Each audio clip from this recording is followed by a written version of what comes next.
बस्ती, जहां पर मुख्यमंत्री योगी आदित्यनाथ मीडिया ब्रीफिंग दे रहे हैं। आबादी के हिसाब से देश की सबसे बड़ी आबादी का राज्य उत्तर प्रदेश है। उत्तर प्रदेश में हम लोगों ने प्रारंभ से ही ट्रेस, टेस्ट एंड ट्रीट के फॉर्मूले को अंगीकार करते हुए एक एग्रेसिव कैंपेन चलाया और उसका परिणाम है कि उत्तर प्रदेश में हम लोगों ने 4,80,00,000 से अधिक टेस्ट अब तक संपन्न किए हैं। ये देश के अंदर सर्वाधिक है। हमने जीरो से अपनी कैपेसिटी को बढ़ाया है। जब 2 मार्च 2020 को कोविड का पहला पेशेंट उत्तर प्रदेश में आया था, तब उत्तर प्रदेश में सैंपल टेस्टिंग की कोई व्यवस्था नहीं थी। हमें NIB पुणे भेजना पड़ा था। आज हमारे पास, कल हमने 3,56,000 टेस्ट किए थे, आज 3,47,000 टेस्ट किए हैं। यानी इस रूप में हम लोगों ने अपनी क्षमता का विस्तार किया। पहला कोविड पेशेंट आया था, हमारे पास उपचार के लिए बेड्स नहीं थे, हमें दिल्ली भेजना पड़ा था सफदरजंग हॉस्पिटल में। आज हमारे पास 80,000 से अधिक ICU और आइसोलेशन के बेड्स हैं, जहां पे हम कोविड पेशेंट का उपचार सफलतापूर्वक करने का प्रयास कर रहे हैं। इसमें विस्तार देने के साथ ही फर्स्ट फेज को सफलतापूर्वक मुकाबला करने के बाद सेकेंड फेज में हमारे सामने कुछ चैलेंज आए, जैसे अचानक ऑक्सीजन की मांग।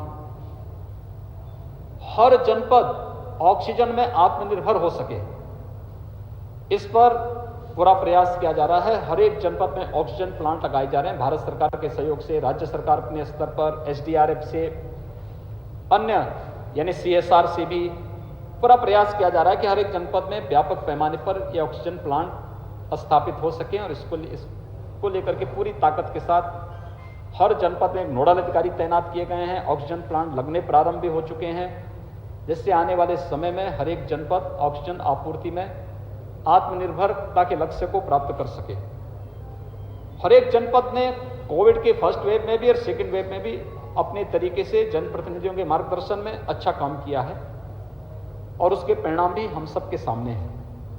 आज यही कारण है कि उत्तर प्रदेश के अंदर जो आशंकाएं व्यक्त की जा रही थी कि उत्तर प्रदेश में कोरोना के आने वाले समय में, यानी 25 अप्रैल से लेकर के 15 मई के बीच में आशंका थी कि प्रतिदिन 1 लाख से अधिक पॉजिटिव केस आएंगे और इसके बाद उत्तर प्रदेश के अंदर एक्टिव केसेस की संख्या 30 लाख से अधिक होगी।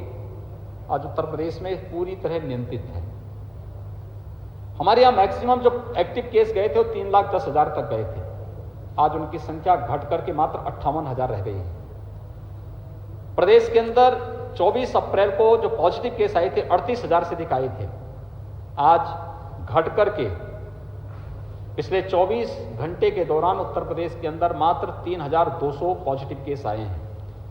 यानी हमने पॉजिटिविटी कम की है और रिकवरी को 95% से अधिक बढ़ाया है। इसके लिए हम लोगों ने निगरानी और मोहल्ला समितियों को सक्रिय किया। निगरानी और मोहल्ला समिति गांव-गांव में जाकर के या मोहल्लों में जाकर के घर-घर स्क्रीनिंग का करने का काम, हर लक्षण युक्त व्यक्ति को मेडिसिन किट उपलब्ध करवाने का काम, अगले 24 घंटे के अंदर RRT की टीम उनका टेस्ट कर लेती है। इस लक्ष्य को लेकर के जब एक एग्रेसिव कैंपेन प्रदेश के अंदर चला, उसका परिणाम है कि हमारी रिकवरी रेट बढ़ी और पॉजिटिविटी न्यूनतम स्तर पर आई है। लगातार हमारी तैयारी इस दिशा से चल रही है। हमने इसी दौरान थर्ड वेव की भी तैयारी प्रारंभ की है। यह थर्ड वेव 2 प्रकार से हमारे लिए चुनौतीपूर्ण होगा। एक तो ये बच्चों के लिए, जिससे जो आशंका व्यक्त की जा रही है कि बच्चों की दृष्टि से खतरनाक हो सकता है, और दूसरा जो ये आशंका, दूसरा हमें यहाँ पर और भी अलर्ट रहना है, क्योंकि इंसेफ्लाइटिस, मलेरिया, डेंगू और तमाम अन्य बीमारियों की दृष्टि से पूर्वी उत्तर प्रदेश का गोरखपुर और बस्ती कमिश्नरी काफी संवेदनशील है। यद्यपि कोरोना के साथ साथ इंसेफ्लाइटिस के लिए लड़ना यह अपने आप में चुनौतीपूर्ण होगा, लेकिन हम लोगों ने इंसेफ्लाइटिस के खिलाफ एक अच्छी लड़ाई यहाँ पर पिछले 4 वर्षों के दौरान लड़ी है। इंसेफ्लाइटिस से होने वाली मौतों में 95% कमी करने में हमें सफलता प्राप्त हुई है।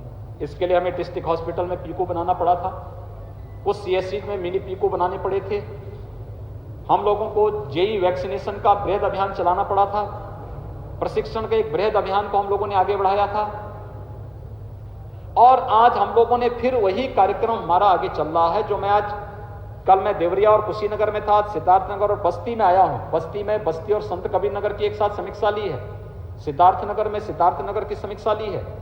इसके पीछे का उद्देश्य ही यही है कि हम दोनों के लिए अभी से अपनी तैयारी को आगे बढ़ा लें। वर्तमान में कोरोना पोस्ट कोविड केयर के लिए, कोरोना के बाद जिन लोगों को नेगेटिव रिपोर्ट आ गई है लेकिन फिर भी कुछ शिकायतें हैं, उनके लिए पोस्ट कोविड वार्ड बनाना, उनका उपचार, निःशुल्क सारी सुविधाएं उनको उपलब्ध करवाना, उनके परिजनों के लिए भी भोजन की व्यवस्था कम्युनिटी किचन के माध्यम से करवाना।